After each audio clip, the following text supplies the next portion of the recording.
આપણે અત્યાર સુધીમાં કાર્બોક્સિલિક એસિડની ડેફિનેશન, એનું નોમેનક્લેચર અને કાર્બોક્સિલિક એસિડની પ્રોપર્ટીઝ વિશે જોઈ લીધું હતું. એની એસિડિક પ્રોપર્ટી શું છે, પછી કયો એસિડ છે એ સૌથી વધારે સ્ટ્રોંગ છે, કયો એસિડ છે એ સૌથી વધારે વીક છે, એ બધા વિશે ડિટેલ સ્ટડી આપણે કરી લીધું હતું.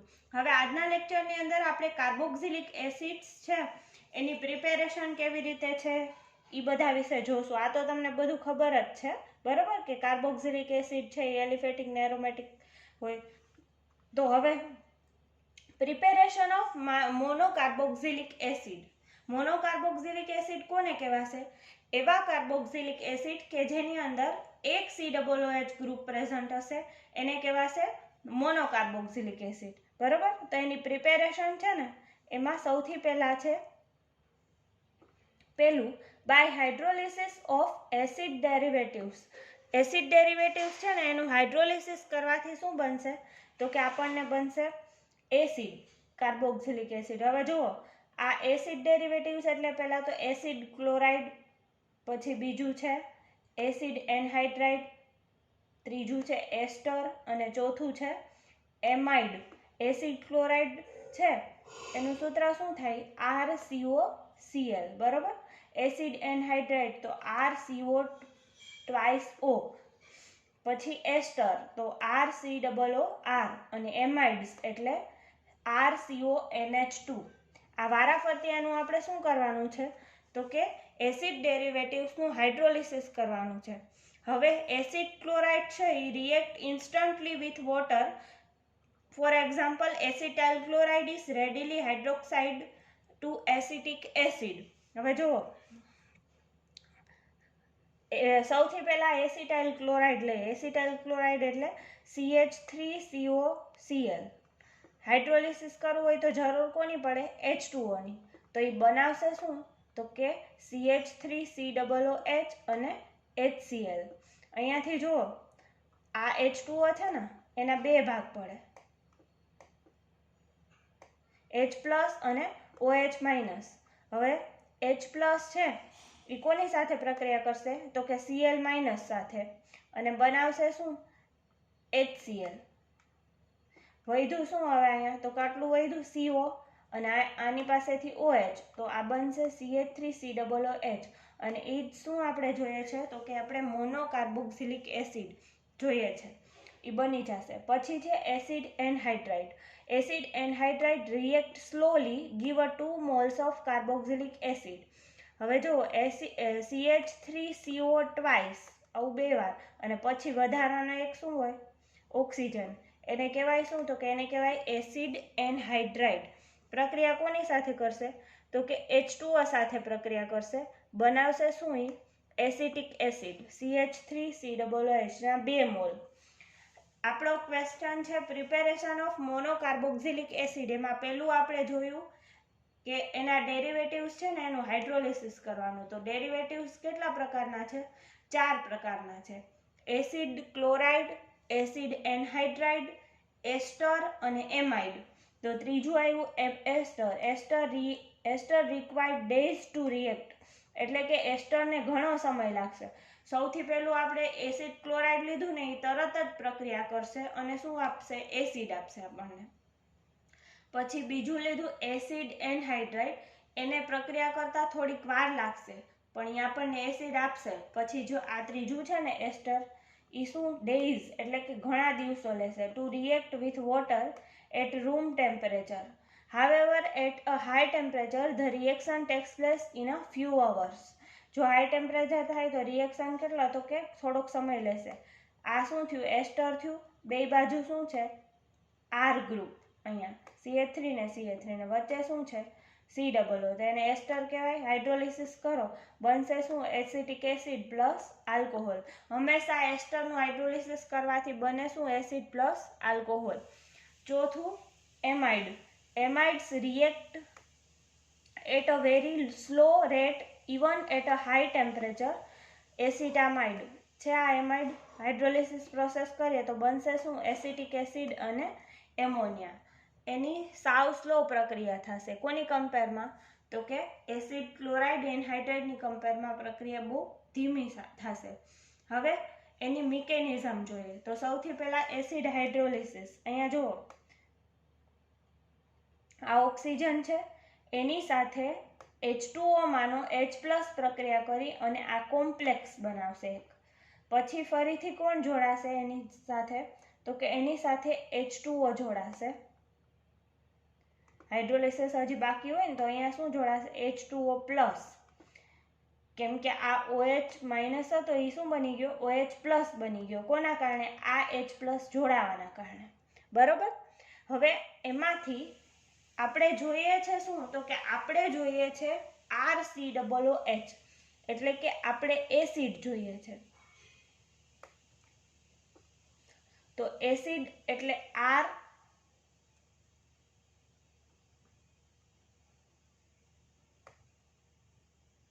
C અને OH, આટલું આપણે જોઈએ છે.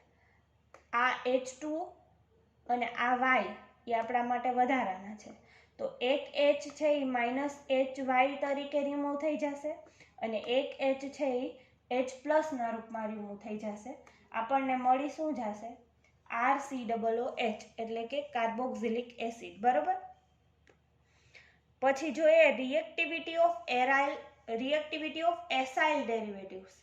હવે જો આપણે આ બધા લીધા, એમાં આપણે પહેલેથી જ પ્રક્રિયા કરી ને એ દરમિયાન જ જોયું કે સૌથી વધારે રિએક્ટિવ કોણ છે? તો કે સૌથી વધારે છે એસિડ ક્લોરાઇડ, પછી છે એસિડ એનહાઇડ્રાઇડ, પછી એસ્ટર લઈ લીધું તો એ ઘણો સમય લાગશે, અને પછી છે એમાઇડ. બરોબર. તો સૌથી વધારે રિએક્ટિવિટી કોની છે? એસિડ ક્લોરાઇડની. પછી કોની રિએક્ટિવિટી છે? એસિડ એનહાઇડ્રાઇડ, પછી એસ્ટર અને પછી એમાઇડ. બરોબર. એસિડ ક્લોરાઇડ, પછી એનહાઇડ્રાઇડ, પછી એસ્ટર અને પછી એમાઇડ. હવે જુઓ, આ તો શું હતું? Preparation of monocarboxylic acid. આ પ્રશ્ન મોસ્ટ IMP છે અને દર વખતે 100% તમારે પૂછાય જ છે. પ્રીવિયસ યર ક્વેશ્ચન પેપર જોશો ને તો એમાં પણ સૌથી વધારે IMP છે. બરોબર. એમાં પ્રિપેરેશન ઓફ મોનોકાર્બોક્સિલિક એસિડ છે, એમાં 4નું હાઇડ્રોલિસિસ તમારે કરવાનું. એસિડ ક્લોરાઇડનું, એસિડ એનહાઇડ્રાઇડ, પછી એસ્ટર અને એમાઇડ. તો હવે એના પછી આપણે એની chemical reaction of monocarboxylic acid જોઈએ. Chemical reaction of monocarboxylic acid. Chemical રિએક્શનમાં સૌથી પહેલી કેમિકલ રિએક્શન છે સોલ્ટ ફોર્મેશન, અથવા તો સોલ્ટ ક્યારે બને? તો કે એસિડ અને બેઝની રિએક્શન થાય ને ત્યારે. તો એનું બીજું નામ છે એસિડ બેઝ રિએક્શન. બરોબર. Carboxylic acid react with NaOH to give a salt and water. Carboxylic acid છે એ NaOH સાથે પ્રક્રિયા કરી અને સોલ્ટ અને વોટર આપશે. આ રહ્યું કાર્બોક્સિલિક એસિડ છે, NaOH સાથે પ્રક્રિયા કરશે તો અહીંયાથી ભાગ પડશે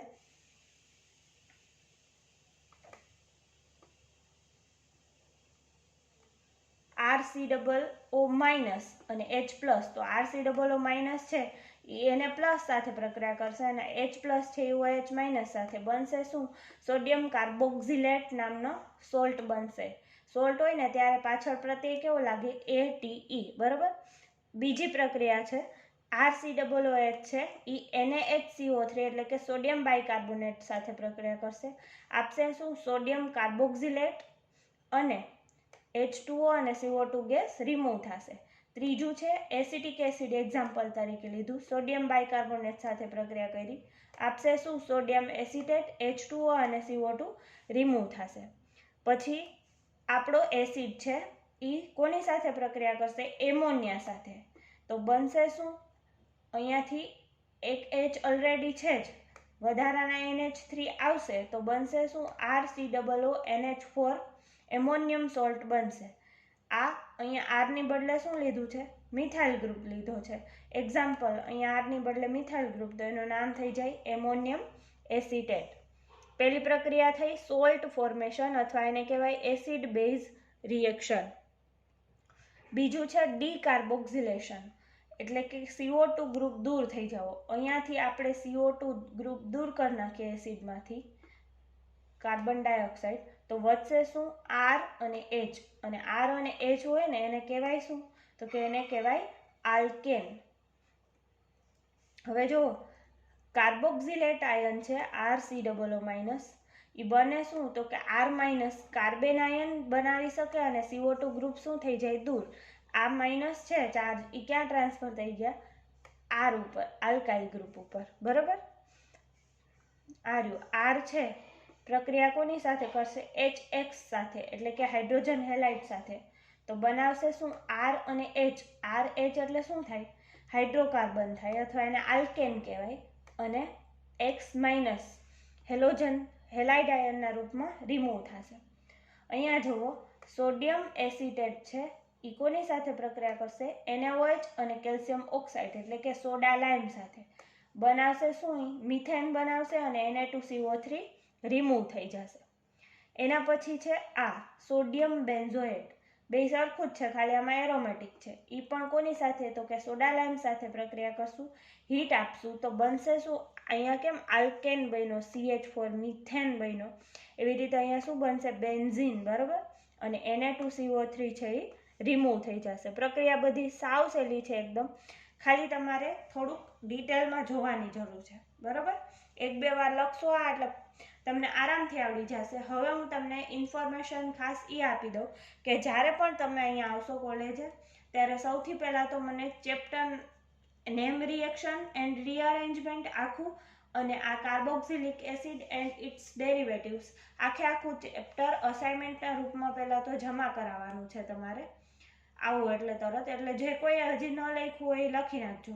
પ્લસ તમારે જે આ carboxylic acid and its derivative અને નેમ રિએક્શન એન્ડ રીઅરેન્જમેન્ટ છે એની હું વારાફરતી ટેસ્ટ લઈશ. એટલે પહેલાં આપણે ટેસ્ટ લઈ અને એ કમ્પ્લીટ કરી નાખશું અને પછી આપણે આલ્ડીહાઇડ્સ એન્ડ કીટોન નામનું ચેપ્ટર કરશું. એટલે તમારા ટોટલ 3 ચેપ્ટર આખા કમ્પ્લીટ થઈ જાય. બરાબર, આલ્ફા હેલોજિનેશન રિએક્શન અથવા તો એને બીજું કહેવાય HVZ રિએક્શન. HVZ સાયન્ટિસ્ટના નામ ઉપરથી છે, Hell Volhard Zelinsky reaction. In the presence of a small amount of phosphorus it give a compound in which the alpha hydrogen is replaced by halogen. હવે જુઓ અહીંયા છે ને આલ્ફા પોઝિશન ઉપર એક હાઇડ્રોજન છે, આ CH2 છે એમાંનો એક હાઇડ્રોજન છે, એનું રિપ્લેસમેન્ટ એક હેલોજન ગ્રુપ વડે થાય. એટલા માટે એ પ્રક્રિયાને કહેવાય આલ્ફા હેલોજિનેશન રિએક્શન. અત્યારે આ શું છે પ્રોપેનોઇક એસિડ છે, 3 કાર્બન છે, એટલે એની Cl2 અને ફોસ્ફરસની હાજરીમાં પ્રક્રિયા કરતા હીટ આપતા આ જે આલ્ફા કાર્બન ઉપરનો હાઇડ્રોજન છે એની જગ્યા કોણ લઈ લેશે હેલોજન એટલે કે Cl ગ્રુપ, અને નામ શું બની જશે 2-ક્લોરો પ્રોપેનોઇક એસિડ. એને કહેવાશે આલ્ફા હેલોજિનેશન રિએક્શન. પછી છે એના મુજબ આગળ R2 ફોસ્ફરસ છે, 3x2 સાથે પ્રક્રિયા કરી બનાવશે શું તો કે ફોસ્ફરસ ટ્રાઇહેલાઇડ. પછી આ છે એસિડ RCH2COOH. ફોસ્ફરસ ટ્રાઇહેલાઇડ સાથે પ્રક્રિયા કરશે, બનાવશે શું એસિડ હેલાઇડ. એના પછી આગળ એસિડ હેલાઇડ એ ડાયહેલોજન સાથે પ્રક્રિયા કરશે. અહીંયા બીજી પોઝિશન ઉપર શું જોડાઈ જશે X એટલે કે હેલોજન ગ્રુપ. બરોબર, ફર્ધર ઈ રિએક્શન કરશે અને આપણને મળી જશે શું એસિડ બની જશે.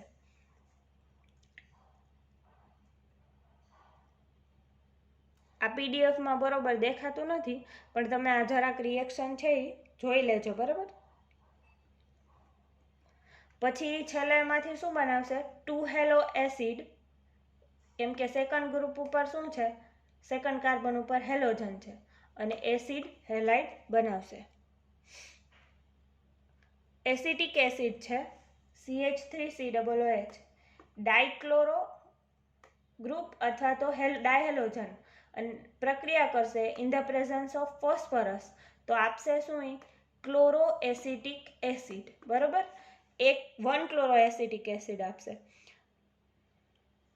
પછી જો પેલી મતલબ એક જ ક્લોરો ગ્રુપ હશે. બરાબર, પછી ફરીથી Cl2 અને ફોસ્ફરસ સાથે પ્રક્રિયા કરશે. આને 1-ક્લોરો તો ન કહી શકાય કેમ કે COOH ગ્રુપને કાર્બનને આપણે પહેલો નંબર આપીએ ને એટલે, પણ આને કહેવાય ક્લોરો એસિટિક એસિડ. પછી અહીંયા 2 Cl2 ગ્રુપ જોડાશે, એને કહેવાય ડાયક્લોરોએસિટિક એસિડ. ફર્ધર પાછી રિએક્શન કરતા 3 Cl ગ્રુપ જોડાશે, તો એને કહેવાશે ટ્રાયક્લોરો એસિટિક એસિડ. એટલે કે CH3COOH હોય ને એની બદલે ત્રણેય હાઇડ્રોજનની જગ્યા કોણ લઈ લેશે? Cl group. બરાબર. Hell-Volhard-Zelinski reaction with large excess of ammonia, alpha halo acid is converted to alpha amino acid, and with aqueous alkali it converts into alpha hydroacetic acid. Hell-Volhard-Zelinski reaction ની અંદર એક વસ્તુ ખાસ યાદ રાખજો તમે,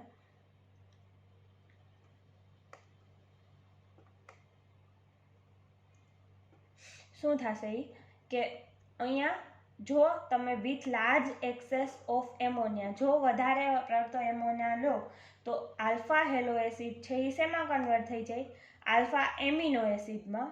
અને જો વધારે પડતી આલ્કલી એટલે કે બેઝ લો તો એ શેમાં કન્વર્ટ થઈ જાય?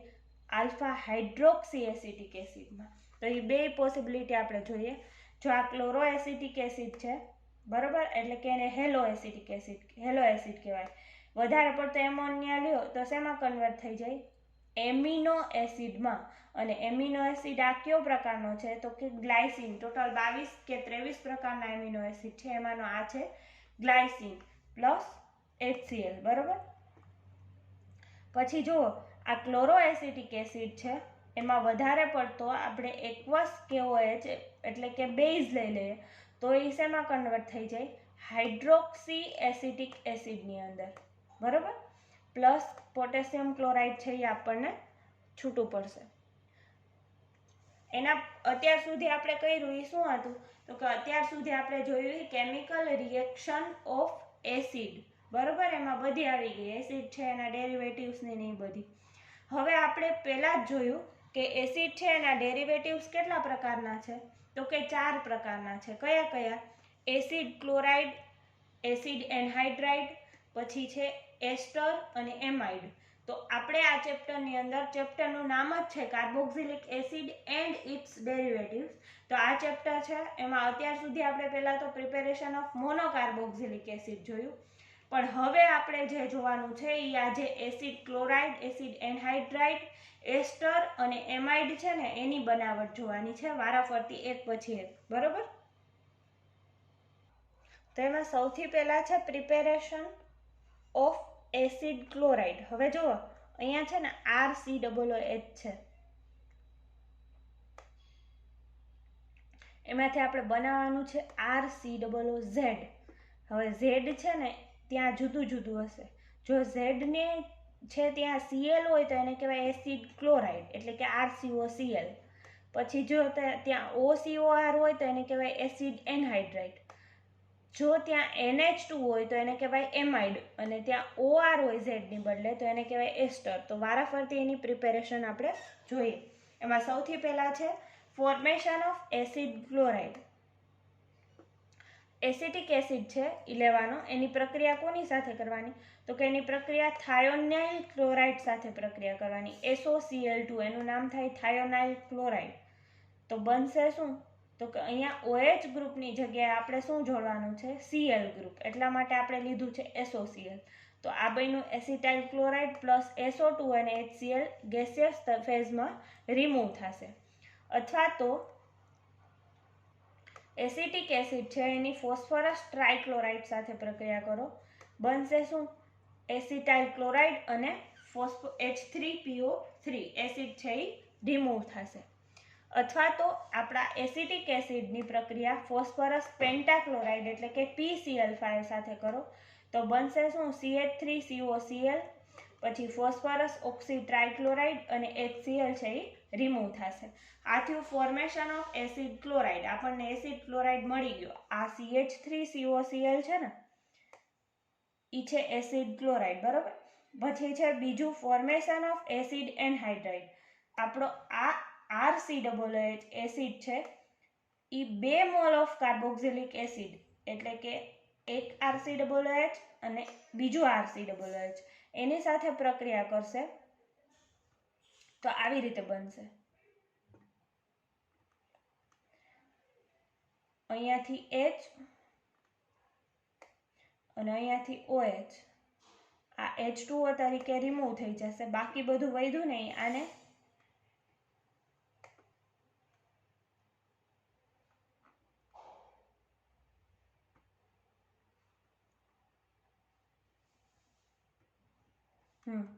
બાકી બધી વધ્યું આ અને આ એને જોડી દેવાનું એટલે આ બનશે RCOO ટ્વાઇસ O એટલે કે RCO ટ્વાઇસ O અને એને જ કહેવાય એસિડ એનહાઇડ્રાઇડ. પ્રક્રિયા કોની હાજરીમાં કરવાની? ફોસ્ફરસ પેન્ટોક્સાઇડ અને હીટ. ત્રીજું છે ફોર્મેશન ઓફ એમાઇડ્સ. એમાઇડ્સની બનાવટ. બરાબર. અહીંયા એસિડ છે RCOOH એની પ્રક્રિયા NH3 એટલે કે એમોનિયા સાથે કરવાની. તો બનશે શું? Ammonium acetate. એને હીટ આપતા ફરીથી શેમાં કન્વર્ટ થઈ જશે? તો કે RCONH2 અને RCONH2 એટલે બને શું? એમાઇડ. શું કહેવાય એને? એમાઇડ. બરાબર.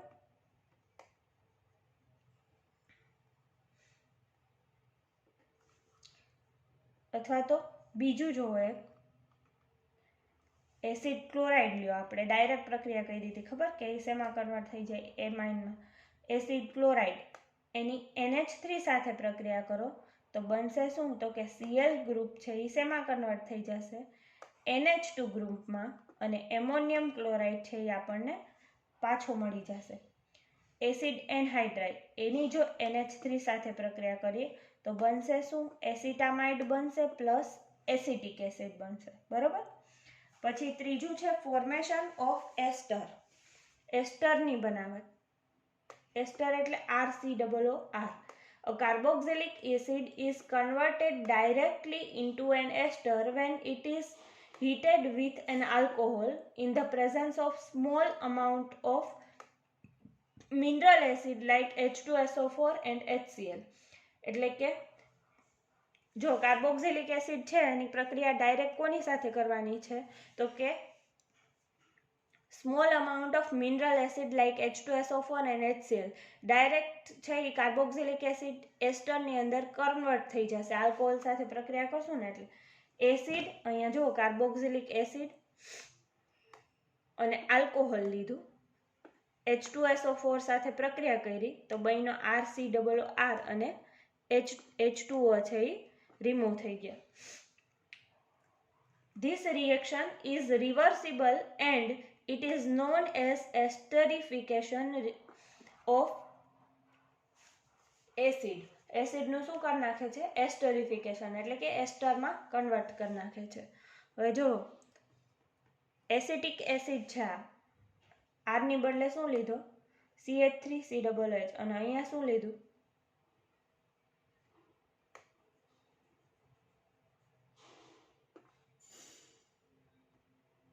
અહીંયા લીધું CH3COOH અને અહીંયા લીધું C2H5OH. તો જ્યારે પણ આ એસ્ટર બને છે એ દરમિયાનમાં પ્રક્રિયા થાય ત્યારે અહીંયાથી શું છૂટું પડશે? OH group.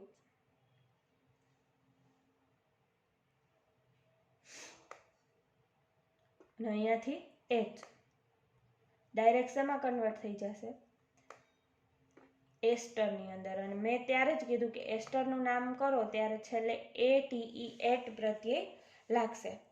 તો હવે આજના લેક્ચરમાં આપણે અહીંયા સુધીનું રાખ્યા. અત્યારે આપણે પ્રિપેરેશન ઓફ મોનોકાર્બોક્સિલિક એસિડ કરી, પછી chemical reaction of acid derivatives જોયું અને પછી preparation of acid derivatives, chemical reaction of monocarboxylic acid. એટલે આજે 3 ક્વેશ્ચન કર્યા. પહેલો ક્વેશ્ચન છે પ્રિપેરેશન ઓફ મોનોકાર્બોક્સિલિક એસિડ, પછી બીજું છે chemical reaction of monocarboxylic acid, પછી ત્રીજું છે આજનો આ preparation of derivatives of acid એટલે કે એસિડ ડેરિવેટિવ્સની પ્રિપેરેશન.